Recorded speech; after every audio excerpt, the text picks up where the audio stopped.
Bismillahirrahmanirrahim. Assalamualaikum warahmatullahi wabarakatuh. Alhamdulillahi hamdan katsiran thayyiban mubarakan fih, mubarakan alaih, kama yuhibbu rabbuna wa yardah. Asyhadu an la ilaha illallah wahdahu la syarika lah, wa asyhadu anna Muhammadan abduhu wa rasuluh, sallallahu alaihi wa ala alihi wa sahabatihi ajma'in wa man tabi'ahum bi ihsanin ila yaumiddin, amma ba'd. Fa ikhwani fid din wa akhwati fillah, kaum muslimin wal muslimat, jamaah salat zuhur yang saya cintai dan saya muliakan, rahimani wa rahimakumullah. Semoga Allah subhanahu wa ta'ala senantiasa mencurahkan rahmatnya kepada kita sekalian. Sesungguhnya di antara azab yang Allah akan timpakan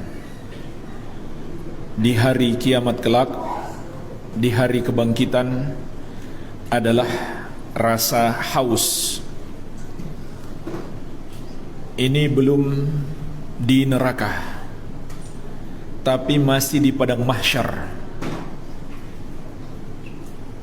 Ketika manusia dibangkitkan dari kuburnya, ketika matahari didekatkan sejauh 1 mil, dan manusia pun kepanasan sampai berkeringat, dan keringat mereka sesuai dengan kadar dosa mereka, maka saat itu mereka merasa kehausan, dan Allah berfirman, wa nasukul mujrimina ila jahannama wirda, dan kami giring para pendosa itu masuk ke neraka jahannam dalam keadaan haus. Setelah masuk ke neraka jahannam lebih haus lagi. Tapi yang kita bicarakan sekarang kehausan di padang mahsyar, sebelum manusia ke surga dan ke neraka.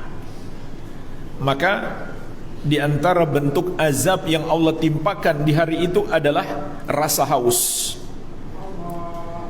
Maka jemaah sekalian, ketika itulah para pengikut Nabi Muhammad SAW dan semua orang yang beriman kepada para nabi mereka, Allah berikan kemuliaan dengan minuman yang sangat nikmat yang berasal dari telaga para nabi. Setiap nabi memiliki telaga, dan Nabi kita yang mulia, Nabi Muhammad sallallahu alaihi wasallam, tentu telaga beliau adalah yang paling baik. Dan ini diantara yang mesti kita imani terkait dengan hari akhir. Beriman kepada hari akhir termasuk rukun iman. Rukun iman yang kelima. Apa arti beriman kepada hari akhir, jemaah sekalian? Artinya mengimani semua peristiwa yang disebutkan dalam Al-Quran dan Sunnah setelah kematian. Apa yang terjadi setelah kematian di alam kubur, kemudian di hari kebangkitan dan seterusnya, itu masuk dalam cakupan hari akhir yang harus kita imani. Itu adalah termasuk rukun iman. Maka di antara yang mesti kita imani adalah adanya telaga para nabi, dan khususnya telaga nabi kita yang mulia Muhammad sallallahu alaihi wa ala alihi wasallam. Dan disitulah kita akan berjumpa dengan kekasih kita, orang yang paling kita cintai, nabi kita yang mulia Nabi Muhammad sallallahu alaihi wa ala alihi wasallam, orang yang paling sayang kepada kita. Dan Allah sebutkan tentang telaga ini di dalam Al-Quran, namun hanya dalam bentuk isyarat, yaitu ayat yang sudah kita hafal semuanya. Allah Subhanahu wa taala berfirman, "Inna a'tainakal kautsar." Sesungguhnya kami telah menganugerahkan kepadamu wahai Muhammad Al-Kautsar. Rasulullah sallallahu alaihi wasallam bersabda tentang Al-Kautsar, "Nahrun wa'adanihi Rabbi fil jannah." Al-Kautsar itu maksudnya adalah sebuah sungai yang Allah janjikan untukku di surga. Jadi Al-Kautsar itu nama sungai di surga yang Allah anugerahkan khusus bagi Rasulullah sallallahu alaihi wasallam, dan umat beliau akan diizinkan juga minum dari sungai itu. Adapun telaga yang kita bicarakan itu bukan di surga, tapi di padang mahsyar. Namun ayat tentang Al-Kautsar memberi isyarat akan adanya telaga tersebut, karena ada hadis yang diriwayatkan oleh Imam Muslim dari Thauban radhiyallahu anhu, Rasulullah sallallahu alaihi wasallam bersabda, "Yagutsu fihi mizaban yamuddanihi minal jannah." Akan dialirkan ke telaga tersebut dengan menggunakan dua aliran yang berasal dari surga. Dalam hadis Abdullah bin Mas'ud radhiyallahu anhu diriwayatkan oleh Imam Ahmad, Rasulullah sallallahu alaihi wasallam menjelaskan, "Wa yuftahu nahrun minal kautsar ilal haud." Akan dibukakan aliran dari Al-Kautsar menuju ke telaga yang ada di padang mahsyar. Ahaduhuma min dhahab wal akhar min warik. Dalam hadis Thauban tadi riwayat Muslim, dua aliran tersebut, satu terbuat dari emas, satu terbuat dari perak. Jadi ini hadis yang menghubungkan antara ayat yang berbicara tentang Al-Kautsar dan telaga yang ada di padang mahsyar. Jadi air dari telaga tersebut berasal dari sungai Al-Kautsar yang ada di surga. Maka secara tidak langsung ayat yang berbicara tentang Al-Kautsar merupakan dalil tentang adanya telaga Rasulullah sallallahu alaihi wasallam di padang mahsyar. Adapun hadis-hadis jemaah sekalian itu sangat banyak sampai derajat mutawatir.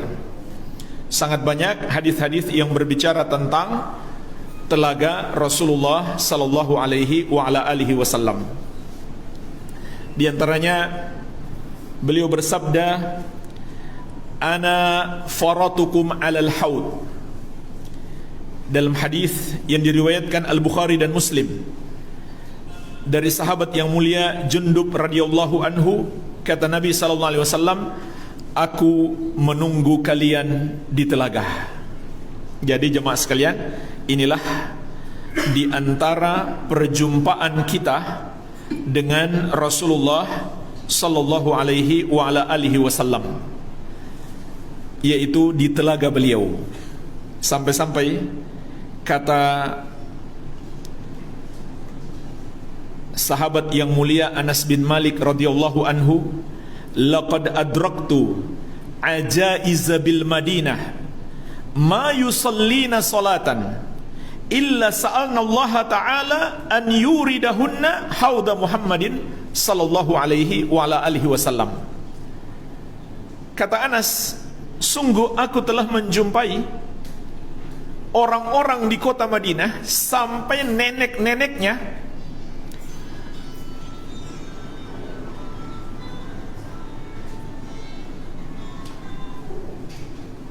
tidaklah mereka melakukan sholat kecuali mereka mohon kepada Allah agar diperjumpakan dengan Rasulullah sallallahu alaihi wasallam di telaga beliau." Jadi generasi sahabat dan tabi'in sering berdoa kepada Allah agar bisa berjumpa dengan Rasulullah sallallahu alaihi wasallam di telaga beliau. Dan Rasulullah sallallahu alaihi wasallam telah menjelaskan tentang sifat-sifat telaga itu. Di antaranya dalam hadis Abdullah bin Amr bin Al-As radhiyallahu taala anhuma yang diriwayatkan Al-Bukhari dan Muslim, beliau bersabda, haudi masiratu syahrin, telagaku itu luasnya seperti perjalanan 1 bulan. Dan disebutkan dalam hadis yang lain, bentuknya segi 4, setiap segi itu perjalanan 1 bulan. Berarti kalau kita berjalan mengitari membutuhkan waktu 4 bulan karena saking luasnya.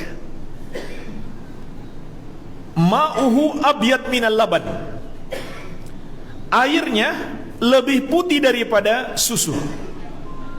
Warihuhu atyabu minal misk, dan aromanya lebih harum daripada misk, minyak wangi yang paling harum. Wa kizanuhu kanujumis sama, dan gelas-gelasnya berkilauan seperti bintang-bintang di langit. Man syariba minha fala yadma abadan, barang siapa yang meminum darinya, dia tidak akan pernah merasa haus selama-lamanya. Subhanallah, ini luar biasa. Sekali minum gak pernah haus selamanya. Dalam hadis Abu Dzar dan Thauban radhiyallahu anhuma, diriwayatkan Imam Muslim, kata Nabi sallallahu alaihi wasallam, wa ahla minal asal, dan manisnya lebih nikmat daripada madu. Dan dalam hadis Abu Dzar diriwayatkan Imam Muslim, kata Nabi sallallahu alaihi wasallam, la aniyatuhu akthar min adadi nujumis sama wa kawakibiha, dan jumlah gelas-gelasnya lebih banyak daripada bintang-bintang di langit dan semua benda-benda langit. Jadi sangat banyak gelas-gelasnya untuk orang yang meminum dari telaga tersebut. Inilah jemaah sekalian, di antara hadis yang menjelaskan kepada kita sifat telaga Rasulullah sallallahu alaihi wa ala alihi wasallam. Namun jemaah sekalian, yang perlu kita takutkan adalah ternyata ada orang-orang yang terusir dari telaga tersebut. Mereka telah datang mendekati telaga itu dan mereka telah melihat Rasulullah sallallahu alaihi wasallam. Dan Rasulullah sallallahu alaihi wasallam pun melihat mereka. Tapi tiba-tiba mereka diusir. Kemudian digiring oleh para malaikat ke neraka. Subhanallah. Ini diantara yang mesti kita waspadai. Jangan sampai kita termasuk orang-orang yang terusir dari telaga tersebut. Siapa mereka itu jemaah sekalian? Hadis-hadis yang menjelaskan ini juga sangat banyak. Al-Imam Al-Qurtubi rahimahullah dalam kitab beliau At-Tadhkirah menyimpulkan mereka ada 4 golongan. Mereka ada 4 golongan. Golongan yang pertama adalah Al-Murtadduna, orang-orang yang tadinya muslim kemudian murtad, keluar dari Islam. Kenapa? Karena mereka melakukan dosa-dosa pembatal keislaman yang disebut dengan dosa syirik dan kufur. Walaupun mereka mungkin tidak dengan tegas mengatakan saya sudah keluar dari Islam, walaupun di KTP-nya masih tertulis beragama Islam, kalau dia melakukan dosa kesyirikan atau kekufuran, maka Islamnya batal. Inilah orang-orang yang murtad, yang melakukan dosa pembatal keislaman. Apalagi yang sudah jelas-jelas dia menyatakan saya sudah keluar dari Islam. Dalam hadis yang diriwayatkan Al-Bukhari dari Abu Hurairah radhiyallahu anhu, Rasulullah sallallahu alaihi wasallam bersabda, baina ana qa'imun idza zumratun. Ketika aku sedang berdiri di telaga itu, tiba-tiba datang sekelompok orang. Hatta idza araftuhum kharaja rajulun min baini wa bainihim. Sampai ketika aku telah mengenali mereka. Maksudnya ini umatku, aku telah kenali mereka. Tiba-tiba ada malaikat yang menghalangi mereka, nggak bisa berjumpa dengan Rasulullah sallallahu alaihi wasallam, apalagi minum dari telaga beliau. Faqal halumma, lalu malaikat itu mengatakan, kemarilah, ikuti aku. Faqultu aina, maka aku bertanya kepada malaikat tersebut, kemana mereka akan dibawa? Qala, kata malaikat tersebut, ilan nar wallah, demi Allah mereka akan dibawa ke neraka. Qultu wa ma sya'nuhum, maka aku bertanya, ada apa dengan mereka? Qala, malaikat itu menjawab, innahum murtaddu ba'daka ala adbarihimul qahqara. Sesungguhnya mereka telah murtad sepeninggalmu dan kamu tidak mengetahui, wahai Muhammad. Jadi Nabi SAW seakan ingin menahan, tapi malaikat menjawab, tidak, mereka bukan umatmu lagi, mereka sudah murtad, keluar dari agamamu.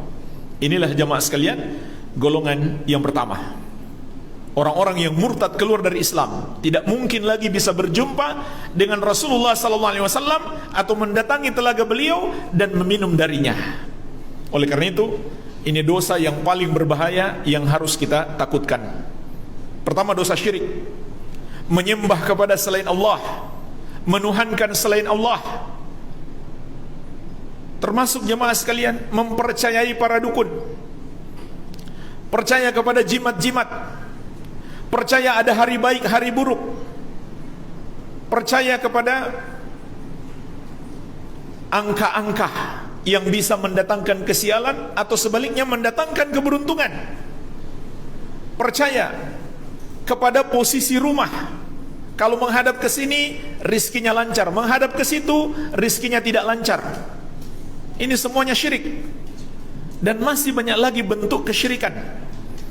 Dan yang paling parah, orang yang mempersembahkan ibadahnya kepada selain Allah, atau menuhankan selain Allah, atau membenarkan peribadahan kepada selain Allah.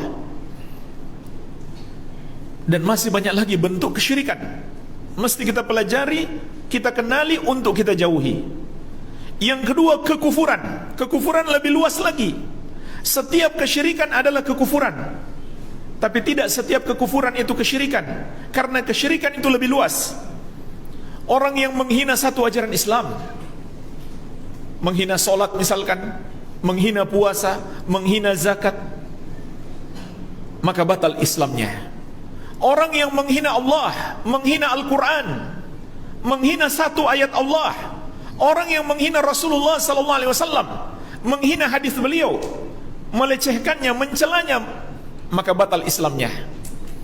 Surat At-Taubah ayat 65-66 Allah tegaskan, Kul abillahi wa ayatihi wa rasulihi kuntum tastahzi'un la ta'tadiru qad kafartum ba'da imanikum. Katakanlah, apakah dengan Allah dan dengan ayat-ayatnya atau ajarannya dan dengan syariatnya kalian memperolok-olok, kalian menghina, kalian mencela, kalian jadikan bahan tertawaan? La ta'tadiru, tidak usah kalian cari-cari alasan. Maksudnya walaupun kalian main-main, enggak serius. Qad kafartum ba'da imanikum, sungguh kalian telah kafir setelah sebelumnya kalian beriman. Bahkan sekedar membenci satu ajaran Allah, dia benci, dia tidak suka, maka ini juga pembatal keislaman. Dzalika bi annahum kafaru bima dzalika bi annahum karihu bima anzalallah fa ahbata a'malahum.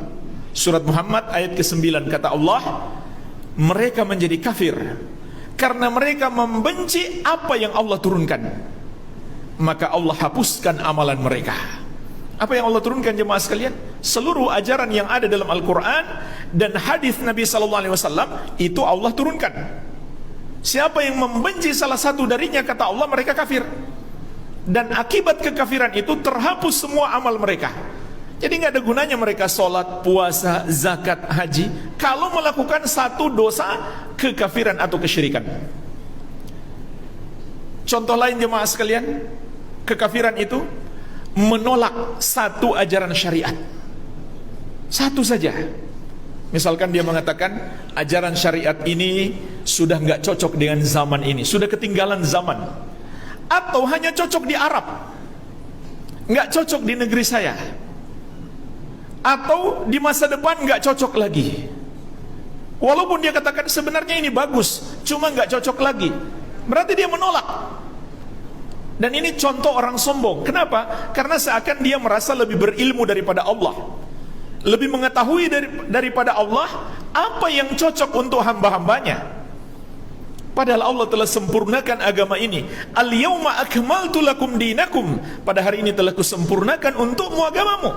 Sempurna jemaah sekalian agama kita. Artinya dia akan terus cocok di setiap zaman, sejak Rasulullah SAW diutus sampai hari kiamat.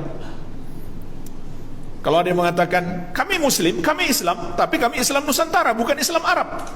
Yang dia maksud Islam Arab adalah ajaran asli Rasulullah SAW, maka Islamnya batal.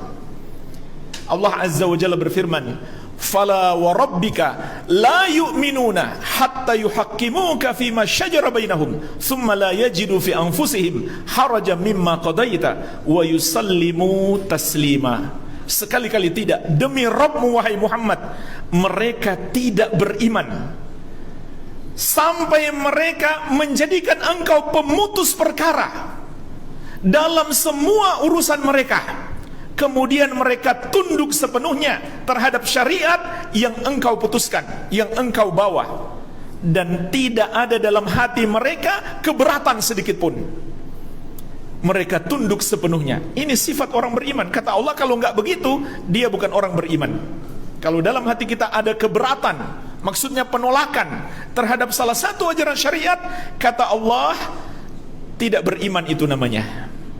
Dan masih banyak lagi jemaah sekalian. Ini sedikit contoh saja perbuatan dosa kekafiran. Masih banyak yang lain yang harus kita pelajari, jangan sampai kita terjerumus padanya. Baik, ini golongan yang pertama. Golongan yang kedua, kata Imam Al-Qurtubi rahimahullah, yang akan terusir dari telaga Rasulullah SAW adalah ahlul bid'ah. Mereka yang membuat-buat ajaran baru dalam agama, menambah-nambah atau sebaliknya mengurang-urangi ajaran agama. Ini namanya golongan ahlul bid'ah. Mereka tidak mencukupi diri dengan mencontoh Rasulullah SAW, tapi mereka buat-buat sendiri. Apakah dalam bentuk keyakinan ataukah dalam bentuk amalan, amalan anggota tubuh. Maka ini bahaya besar jemaah sekalian. Di antara orang-orang yang akan terusir dari telaga Rasulullah SAW adalah golongan ahlul bid'ah. Sebagaimana dalam hadis yang diriwayatkan Al-Bukhari dari sahabat yang mulia Sahal bin Sa'ad As-Sa'idi radhiyallahu anhu, Rasulullah SAW bersabda,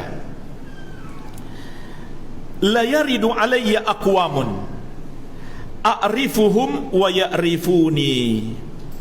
Akan datang kepadaku beberapa kaum, aku mengenali mereka dan mereka pun mengenali aku.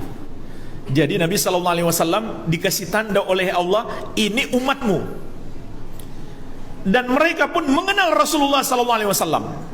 Walaupun mereka hidup di zaman sekarang, 14 abad yang lalu Rasulullah SAW sudah wafat, tapi mereka bisa mengenal Rasulullah SAW.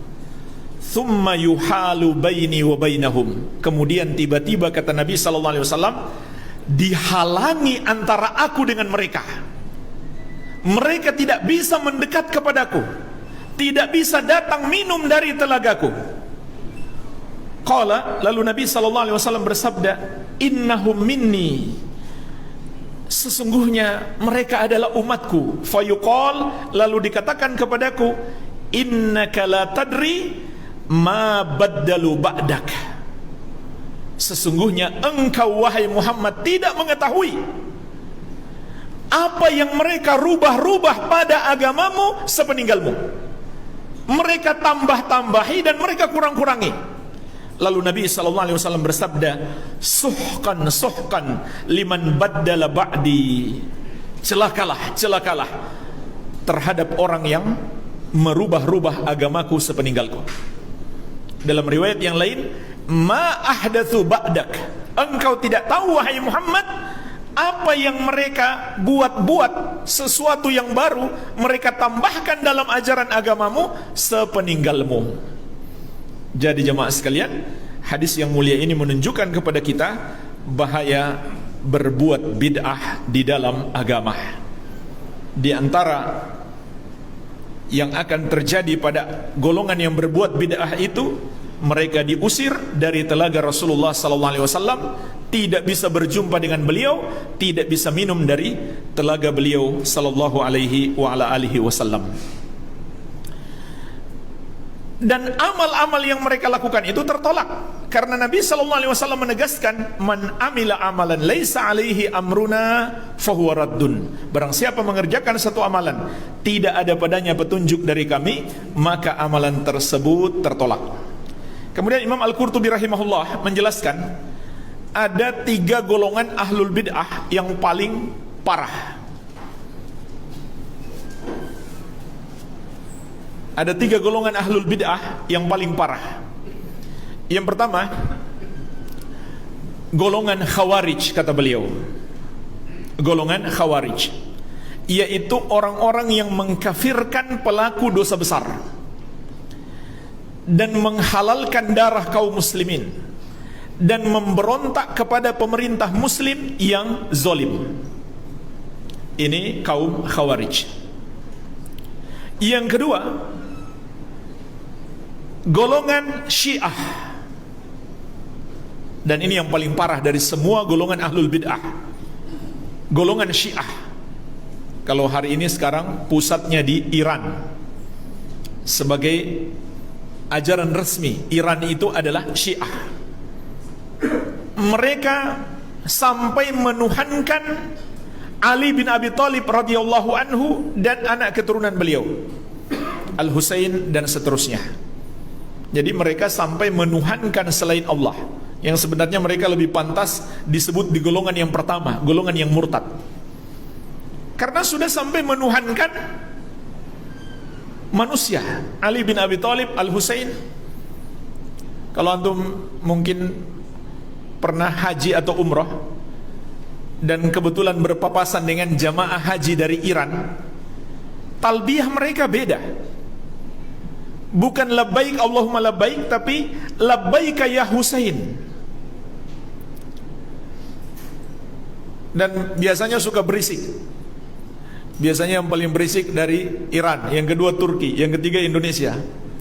Berzikirnya keras-keras, berjamaah, berkelompok, keras-keras. Ada yang mimpin kemudian diikuti oleh jamaahnya. Biasa mereka suka berisik, suaranya keras sekali. Ya Husain, ya Husain. Sudah sampai tingkat kesyirikan. Banyak sekali kekufuran dan kesyirikan mereka. Termasuk ajaran nikah mut'ah, nikah kontrak. Bagi mereka itu ibadah. Makanya banyak anak-anak muda yang tertipu dengan ini. Kata mereka, daripada pacaran lebih baik nikah kontrak. Na'udzubillah. Ini golongan yang kedua. Golongan yang ketiga, kata beliau, ahlul bid'ah yang paling berbahaya adalah Mu'tazilah. Mereka itu adalah golongan yang lebih mengedepankan akal mereka daripada ucapan Allah dan Rasulnya. Jadi menurut mereka ada ayat dan hadis yang bertentangan dengan akal. Maka para ulama ahlus sunnah sudah banyak membantah mereka dan menantang mereka bahwa sesungguhnya tidak ada ayat dan hadis yang bertentangan dengan akal. Kalau itu terjadi pada seseorang, sebenarnya akalnya yang gak sehat, akalnya yang sedang tidak sehat. Tidak ada jemaah sekalian satu ayat atau satu hadis yang bertentangan dengan akal. Kalau yang akal kita belum mampu mencernanya, mungkin ada. Tapi kalau nggak sesuai akal sehat, nggak ada. Maka mereka pun menolak ajaran-ajaran, terutama terkait dengan sifat-sifat Allah yang menurut mereka tidak masuk akal. Ini golongan yang ketiga, golongan ahlul bid'ah yang paling berbahaya. Baik, ini golongan yang kedua, yaitu golongan ahlul bid'ah yang akan terusir dari telaga Rasulullah sallallahu alaihi wasallam. Golongan yang ketiga, kata Al-Qurtubi, adalah orang-orang zalim. Karena mereka punya kekuasaan, kekuatan, maka mereka menzalimi orang-orang yang lemah. Apakah kekuasaan politik negara, atau kekuasaan ekonomi, atau punya pasukan, punya preman-preman yang suka menindas, maka mereka zalimi orang-orang yang lemah. Dan yang paling berbahaya, mereka memusuhi orang-orang yang mengamalkan kebenaran, atau orang-orang yang menyebarkan kebenaran itu. Mereka halang-halangi, mereka musuhi. Ini golongan yang ketiga yang akan terusir dari telaga Rasulullah sallallahu alaihi wasallam. Dan Nabi sallallahu alaihi wasallam telah berbicara secara khusus tentang para pemerintah yang zalim. Sebagaimana dalam hadis yang diriwayatkan oleh Imam Ahmad dari Ibnu Umar radhiyallahu anhuma, kata Rasulullah sallallahu alaihi wasallam, sayakunu alaikum umara, akan muncul di tengah-tengah kalian para pemimpin, pemerintah, ya'murunakum bima la yaf'alun, mereka memerintahkan kalian apa yang tidak mereka kerjakan. Artinya mereka menyuruh orang berbuat baik, mereka sendiri nggak mengerjakannya. Jadi Rasulullah sallallahu alaihi wasallam telah mengabarkan kepada kita akan muncul pemimpin-pemimpin yang zalim. Kemudian kata beliau, faman saddaqahum bikidhbihim wa a'anahum ala dhulmihim falaysa minni, maka siapa yang membenarkan kedustaan mereka dan menolong kezaliman mereka, maka dia bukan bagian dari aku. Dia sudah tahu pemerintah dusta, tapi dia bilang benar. Pemerintah berbuat zalim, dia tolong untuk melakukan kezaliman itu. Apakah kezaliman menyakiti hati orang, atau menyakiti fisiknya, atau merampas hartanya? Kemudian kata Nabi sallallahu alaihi wasallam, walan yarida alayyal haud, mereka itu tidak akan berjumpa denganku di telaga. Orang zalim dan orang yang menolong kezalimannya, bahkan sekedar membenarkan dustanya, kata Nabi SAW, tidak akan berjumpa denganku di telaga. Tapi ingat jemaah sekalian, sebaliknya, golongan yang tidak sabar menghadapi kezaliman pemerintah juga tidak akan berjumpa dengan Rasulullah SAW di telaga. Sebagaimana telah kita sebutkan tadi, golongan Khawarij memberontak kepada penguasa muslim yang zalim. Ini juga dosa yang dapat menjadikan seseorang itu terusir dari telaga Rasulullah SAW. Dan beliau menegaskan khusus tentang ini dalam hadis yang diriwayatkan Al-Bukhari dari Usaid bin Hudair radhiyallahu anhu. Rasulullah SAW mengatakan, satalqauna ba'di atharah au uthrah, kalian akan menjumpai sepeninggalku para pemimpin yang curang. Artinya harta negara hanya dia gunakan sendiri dan kelompoknya. Masyarakat yang berhak tidak dia berikan. Ini juga sudah diingatkan oleh Rasulullah SAW akan munculnya para pemimpin yang korup. Lalu perhatikan jemaah sekalian, bimbingan Nabi SAW bagaimana menghadapi pemimpin-pemimpin yang zalim tersebut. Fasbiru, maka bersabarlah kalian, hatta talqauni alal haud, agar kalian bisa berjumpa denganku di telaga. Jadi orang yang gak sabar, dia juga terancam tidak bisa berjumpa dengan Rasulullah SAW di telaga. Oleh karena itu jemaah sekalian, ulama ahli sunnati wal jamaah semuanya sepakat, haram hukumnya memberontak atau berusaha melengsarkan pemimpin yang zalim selama dia masih muslim. Imam Nawawi rahimahullah dalam syarah Muslim mengatakan, ajma'a ahlus sunnah la yan'aqidu sultan bil fisqih. Ahlus sunnah sepakat tidak boleh dilengsarkan penguasa karena kefasikan, dosa-dosa besar yang dia lakukan.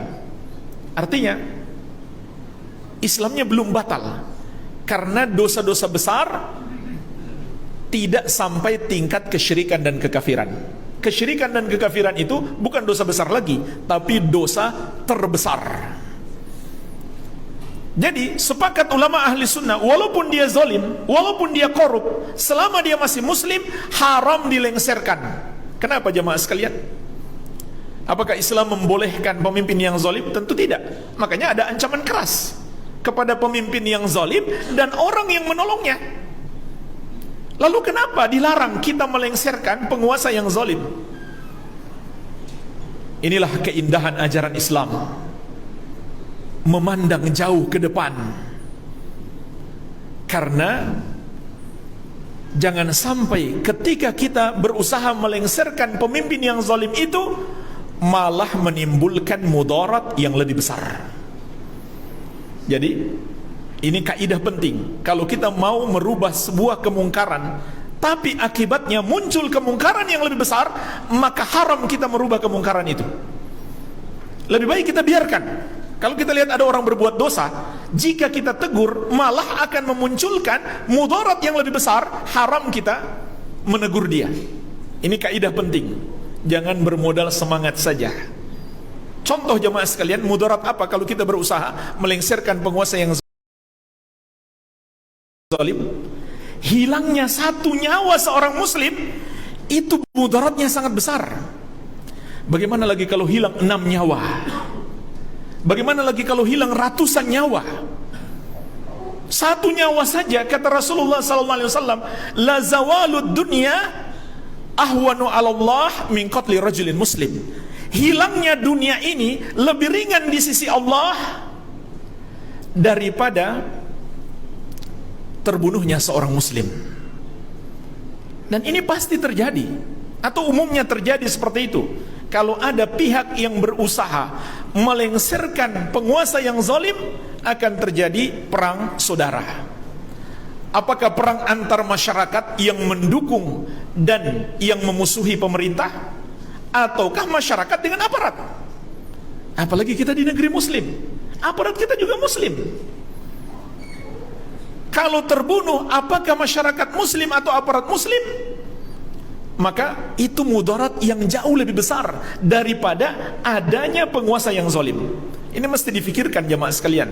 Pandang jauh ke depan, jangan hanya menuruti emosi kita belaka. Lihat dampak perbuatan kita, maslahatkah atau malah mudarat yang lebih besar? Oleh karena itu sepakat ulama Islam seluruhnya sepakat, haram hukumnya melengsarkan pemerintah yang zalim selama dia masih muslim. Tapi bukan berarti juga kita biarkan, tidak.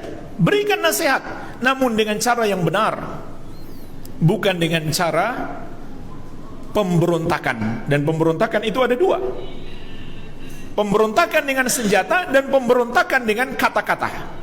Dan pemberontakan dengan senjata tidak mungkin terjadi sebelum didahului pemberontakan dengan kata-kata.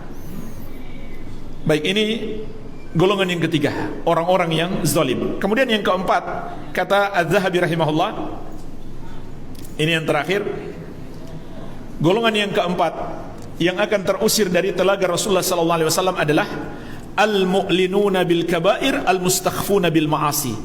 Orang-orang yang melakukan dosa besar secara terang-terangan serta meremehkan dosa itu. Jamaah sekalian, dosa besar itu kalau dilakukan terang-terangan, maka dosanya menjadi lebih besar. Kenapa? Karena ini sama saja dengan dia mengkampanyekan dosa itu. Kalau ada satu orang yang ikut, apalagi di zaman sekarang dengan mudahnya tersebar melalui YouTube, melalui medsos, kalau ada satu orang yang melihat dia melakukan dosa itu, kemudian menirunya, maka dia ikut menanggung dosa orang yang menirunya. Bagaimana kalau yang menirunya 100 orang, 1.000.000 orang? maka dosa-dosa mereka mengalir kepadanya tanpa mengurangi dosa mereka. Walau dia mati, masih ada yang melakukan dosa itu, dosanya terus mengalir kepadanya. Jadi jemaah sekalian, hati-hati. Melakukan dosa terang-terangan itu lebih berbahaya daripada sembunyi-sembunyi. Dua-duanya tidak boleh. Tapi kalau dilakukan terang-terangan, itu lebih berbahaya, menyebabkan pelakunya terusir dari telaga Rasulullah sallallahu alaihi wasallam. Inilah penjelasan ringkas tentang 4 golongan yang terusir dari telaga Rasulullah sallallahu alaihi wasallam. Baik, ini ada pertanyaan. Bagaimana menghadapi pemerintah yang mewajibkan vaksin dan ditekan untuk wajib divaksin, sementara anak tidak bisa divaksin, dan ana merasa dengan wajib vaksin di mana-mana berat karena ana melihat tetangga ana meninggal setelah vaksin. Mohon nasihatnya. Pertama, orang-orang yang tidak bisa divaksin itu kan sudah ada ketentuan medisnya. Siapa saja yang tidak bisa divaksin. Jadi yang memang tidak bisa divaksin tidak masuk dalam wajib vaksin. Contohnya pengidap penyakit-penyakit tertentu, iya kan? Pengidap penyakit-penyakit tertentu. Jadi kalau kita katakan saya nggak bisa divaksin, alasannya apa? Kalau faktanya masuk dalam aturan medis, memang dia termasuk golongan yang tidak bisa divaksin, berarti nggak melanggar aturan.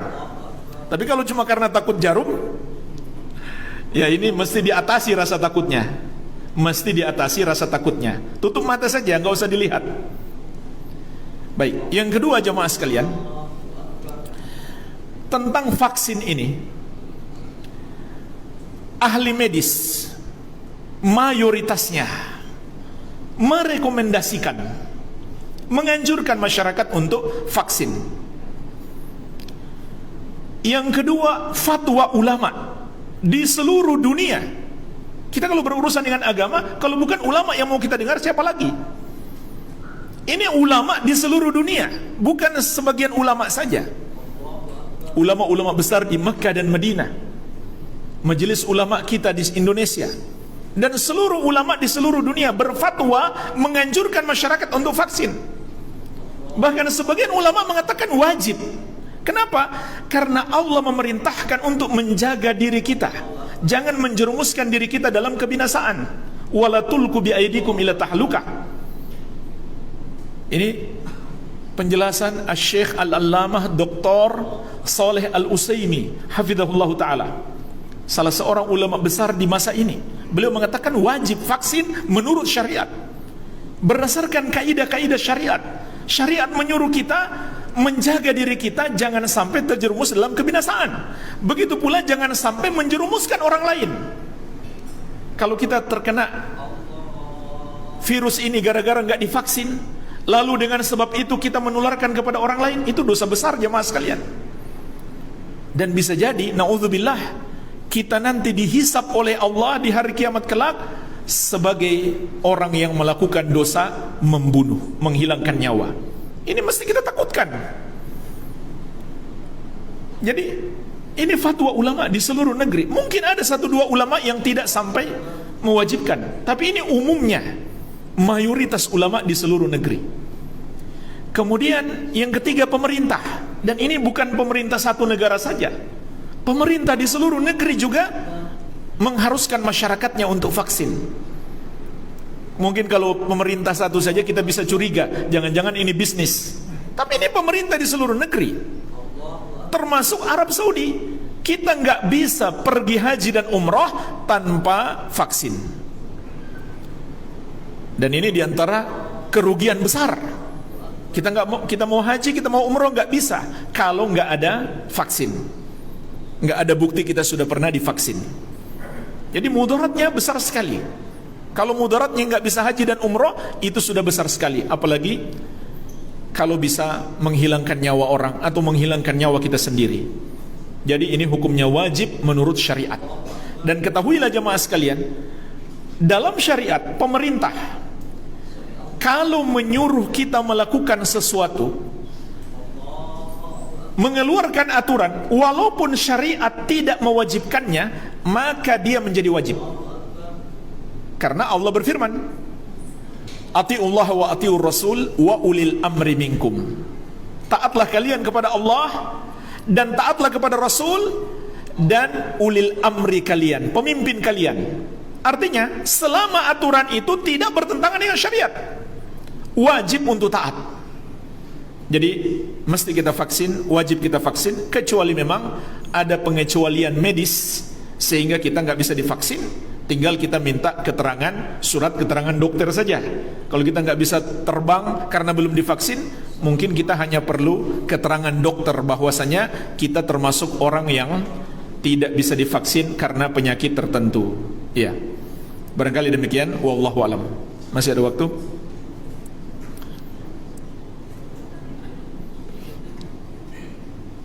Habis waktu, Pak? Baik, kita cukupkan dulu, semoga bermanfaat. Lebih dan kurangnya saya mohon maaf. Wabillahi taufik.